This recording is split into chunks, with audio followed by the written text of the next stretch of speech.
வணக்கம், இது குட்டி ஸ்டோரி பாட்காஸ்ட் சீசன் 2 ஓட நெக்ஸ்ட் எபிசோட்.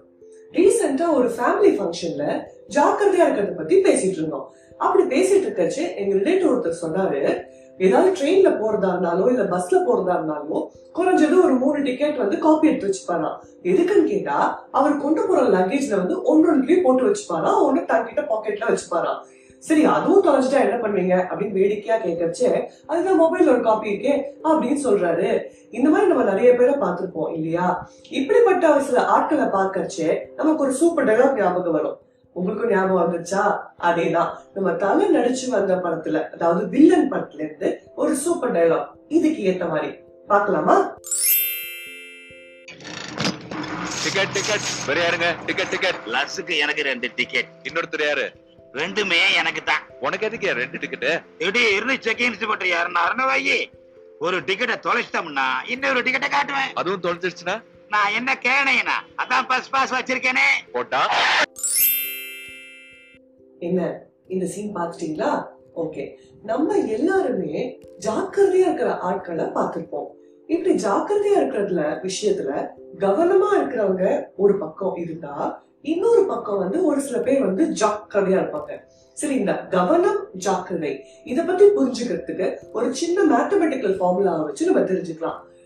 ஜாக்கிரதை இஸ் ஈக்வல் டு கவனம் பிளஸ் பயம். இந்த பயப்படுறவங்களை பத்தி நம்மளோட குட்டி ஸ்டோரி சீசன் 1 எபிசோட் 4ல பார்த்துட்டோம். அதை கேட்காதவங்க கேட்கறதுக்காகவும், ஆல்ரெடி கேட்டவங்க போர்ஷன்ஸ் ரிவைஸ் பண்றதுக்காகவும் எங்களோட லிங்க் டிஸ்கிரிப்ஷன்ஸ்ல கொடுத்துருக்கோம். அதை போய் உடனே கேட்டு தெரிஞ்சுக்கோங்க. இந்த ஜாக்கிரதையா இருக்கிறது எங்கேருந்து ஆரம்பிக்குது அப்படிங்கறத பத்தி தெரிஞ்சுக்கிறதுனால இந்த எபிசோட். அவ்வாடா, ஒரு மலையாள படம் மாதிரி கதைக்குள்ள வரத்துக்கே இவ்வளவு நேரம் ஆயிடுச்சு. சரி, ஓகே, விஷயத்துக்கு வந்துருவோம். ஜாக்கிரதையா இருக்கிறவங்க எல்லாருமே கவனமா இருக்கிறவங்க தான். ஆனா அந்த கவனத்தோட கொஞ்சம் பயமும் கொஞ்சம் கவலையும் சேர்ந்துருச்சு வச்சுக்கோங்களேன், அப்படியே ஒரு புது ஆதாரமா எடுத்து வேற வேற வேற மாதிரி ஆயிடுறாங்க. இந்த கவனமா இருக்கிறவங்க அட் டைம்ஸ் ஏதாவது பண்றதுக்கு ரிஸ்க் எடுப்பாங்க, ரிஸ்க் எடுத்து விஷயங்களை பண்ணுவாங்க. ஆனா இந்த ஜாக்கிரதையா இருக்கிற பார்ட்டிஸ்லாம் இருக்காங்க பாத்தீங்களா, அவங்க எல்லாம் ரிஸ்க் வாய்ப்பு இல்ல ராஜா. கொஞ்சம் ஓல்டு டைப்ல சொல்றோம் அப்படின்னா, இந்த ரிஸ்கா, ஓஹோ எவ்வளவு கிலோ அப்படின்னு கேட்கறவங்களா இருப்பாங்க. இந்த பீயிங் கான்சியஸ், அதாவது ஜாக்கிரதையா இருக்கிறது அப்படிங்கறத மொத்தம் 3 கோணத்துல பார்க்கலாம். நம்மள பல பேருக்கு இந்த ஜாக்கிரதையா இருக்கிற குணம் இருக்கு அப்படின்னா அதுக்கு மெயின் ரீசன் பேரண்ட்ஸா இருக்க சான்சஸ் இருக்கு. ஆஸ் அ பேரண்ட் எல்லாருமே அவங்களோட குழந்தைய பார்த்து வளர்க்கணும் அப்படின்னு தான் நினைப்பாங்க இல்லையா? ஆனா இந்த ஜாக்கிரதையா, அதாவது காஷியஸா இருக்க பேரண்ட்ஸ் பொத்தி பொத்தி வளர்ப்பாங்க. இப்படி நம்ம சின்ன வயசுல இருந்தே எல்லா விஷயத்துக்கும் நடக்கிறது, ஓடுறது, உட்காடுறது, படிக்கிறது, இந்த மாதிரி விஷயங்கள் எல்லாத்துக்குமே ப்ரொடெக்டிவா இருக்கிற பேரண்ட்ஸ்னால அந்த குழந்தைகளுக்கு என்ன ஆகும் அப்படின்னா, அவங்களோட செல்ஃப் கான்பிடன்ஸ் ரொம்ப அஃபெக்ட் ஆயிடும். எதையுமே ஒரு ஃபெயிலியர் ஈஸியா ஃபேஸ் பண்ணக்கூடிய ஒரு கெப்பாசிட்டி இல்லாம ரொம்ப கஷ்டப்படுவாங்க. எல்லாத்துக்கும் மேல ஒரு விஷயத்த இண்டிபெண்டா ஃபேஸ் பண்றதுக்கு ரொம்பவே கஷ்டப்படுவாங்க. ஒரு ஃபன் ஃபேக்ட் சொல்லட்டுமா? ஆஸ்திரேலியால நடந்த ஒரு ஸ்டடி படி ரொம்ப ஓவர் ப்ரொடெக்டட் கிட்ஸ் 10 to 11 இயர்ஸ்க்குள்ள ரொம்ப குண்டாயிடுறாங்களாம். பேரண்டிங்க்கு எதுவும் ரூல் புக்லாம் இல்லைங்க, இப்படிதான் வளர்க்கணும் அப்படிதான் வளர்க்கணும்ட்டு.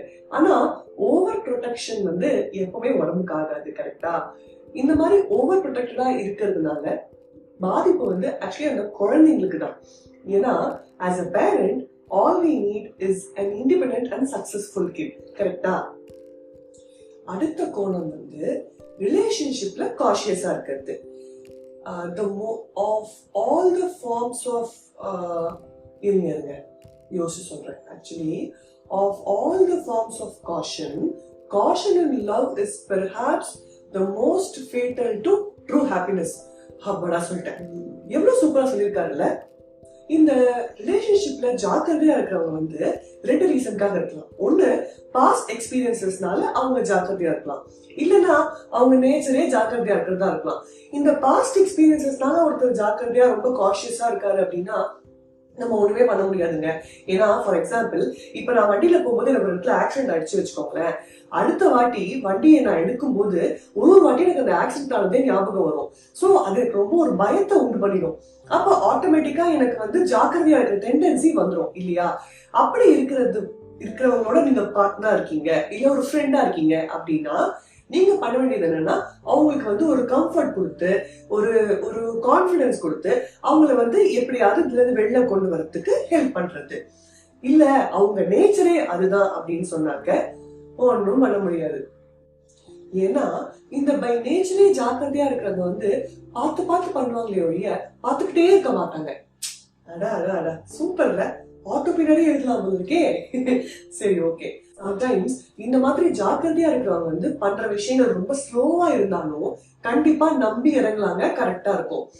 சோ இந்த மாதிரி ரிலேஷன்ஷிப்ல உங்க பார்ட்னர் இப்படி ஜாக்கிரதையா இருக்கிறவங்களா இருந்தாங்கன்னா அவங்க சொல்றத சமத்து குழந்தையா கேட்டுக்கிட்டு ரிலேஷன்ஷிப்ல என்ஜாய் பண்ணலாம். கடைசியான கோணம் இந்த ஜாக்கிரதையா இருக்கிறது அப்படிங்கறத வந்து நம்மளோட கரியர்ல பார்க்கலாம். இப்போ நம்மளோட பாஸ் வந்து இந்த மாதிரி ஜாக்கிரதையா இருக்கிற ஆளா இருந்தாங்க வச்சுக்கோங்களேன், அவங்க வந்து ஒரு ஒரு விஷயத்த பண்றதுக்குள்ளேயும் யோசிச்சு ஒரு மாதிரி ரிஸ்க் எடுக்கிறதுக்கு பயந்து அப்படியே தயங்கி பண்ணும்போது அது என்ன ஆகும்னா நம்மளோட growth வந்து ரொம்ப அஃபெக்ட் ஆகும். அதுவே நம்ம டீம் மெம்பர் வந்து இந்த மாதிரி ஒரு ஜாக்கிரதையான பேர் வழியா இருந்தாங்க வச்சுக்கோங்களேன், அவங்கள வந்து ஒரு ஒரு விஷயத்துக்கும் ஊக்கப்படுத்தி உற்சாகப்படுத்தி come on you can do it அப்படின்னு சொல்லி பண்ணுங்க அப்படின்னு தள்ளு அந்த கதையா ஆயிடுங்க. ரொம்ப வந்து ஐயோ சபா முடியலடா சாமி அப்படிங்கிற மாதிரி நமக்கே ட்ரிப்ஸ் ஏத்துறதுனால ஆயிடும். இதுல நான் சொல்லியிருக்கிற நிறைய விஷயங்கள் அண்ட் அனுபவங்கள் உங்களுக்கு கண்டிப்பா இருக்கலாம், இல்லன்னு சொல்லக்கூடாது. எல்லாருக்குமே அனுபவம் இருக்கு. இல்ல நானே அப்படிப்பட்ட ஒரு ஜாக்கிரதையான பேர் வழிதான் அப்படின்னு இருந்தா அண்ட் இந்த மாதிரி விஷயங்களை நீங்க எப்படி ஹேண்டில் பண்ணீங்க, ஏதாவது சுவாரஸ்யமான ஒரு இன்ஸ்டன்சஸ் இருக்கு அப்படின்னா எங்களோட பேஜ்ல மெசேஜா போடுங்க. ஓகே, இந்த விஷயம் இந்த எபிசோட் மட்டும் இல்லைங்க, எல்லா எபிசோட்லயும் இனிமே வரப்போற எபிசோட்லயும் நான் முடிக்கும் போது ஒரே தேஞ்சு போன ரெக்கார்ட் மாதிரி ஒரே டயலாக் தாங்க சொல்ல போறேன். நீங்க பண்ண வேண்டியது 4 விஷயம். நம்பர் 1, இந்த எபிசோட் பத்தின உங்களை கருத்தை உங்க ஃப்ரெண்ட்ஸ் அண்ட் ஃபேமிலியோட ஷேர் பண்ணணும். 2வது, எங்க யூடியூப் சேனலை சப்ஸ்கிரைப் பண்ணி பெல் ஐகானை போய் பிரஸ் பண்ணணும். 3வது, எங்களோட இன்ஸ்டாகிராம் பேஜான யுவர்ஸ்_குட்டி ஸ்டோரிய ஃபாலோ பண்ணணும். கடைசி அண்ட் ரொம்ப முக்கியமானது, உங்களோட கருத்துக்களை கமெண்ட்ஸா எங்களுக்கு ஷேர் பண்ணணும். நெக்ஸ்ட் எபிசோட்ல இன்னொரு இன்ட்ரெஸ்டிங்கான மூவிடலாம் பத்தி கேட்கலாம் அண்ட் தெரிஞ்சுக்கலாம். அது வரைக்கும் பாய் ஃப்ரம் குட்டி ஸ்டோரி டீம்.